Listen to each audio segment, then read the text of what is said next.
If you have a Scott's riding lawnmower like this one here, which is a 2554, and the keys inside the rear hubs are all sheared off, I'm going to tell you what you can do to fix that. So Scott's is basically a cheaper version of the John Deere riding mowers, and so what they did here for the hubs is they used a stamped hub for these models, unlike the John Deere's. The John Deere counterparts of these models came with cast iron rear hubs, unlike these stamped ones. So there's a few things you can do to fix that issue of it shearing off.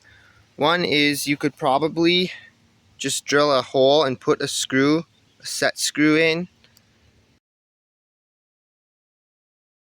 That would probably be the cheapest way, but then you also risk weakening your transaxle shaft. You could possibly also attempt to clean up, maybe with a little die grinder or something, clean up the old key and install a 1/4 inch key yourself.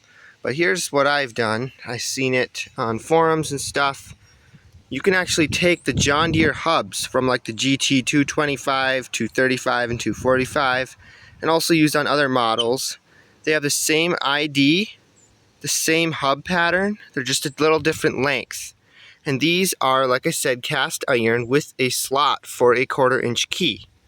So what you can do is you're going to have to add a spacer to take up some space. I've gotten some washers here, you can see there. And then I'm going to take a 1/4 inch by about 1 3/4 inch key, and that's just going to go right in there and fix our issue once and for all. So if you have a used tractor laying around, maybe you can find one of those, or you can go on eBay and get some rear used hubs. They're quite readily available.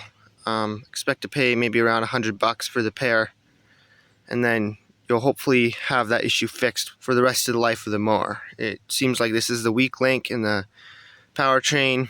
That always seems to be the thing that goes on these Scott's cheap stamped hubs on the K66 transaxle. So just thought I'd share that. Like I said, you're going to need some washers, and then the 1/4 inch key, some used hubs from John Deere, and you should be good to go. One quick tip here I should mention, always a good idea to put either anti-seize or some other rust preventative on the axle shafts once you put them back on. You don't want those rusting up. Those can be a real pain to get off, so just keep that in mind before you put it back together.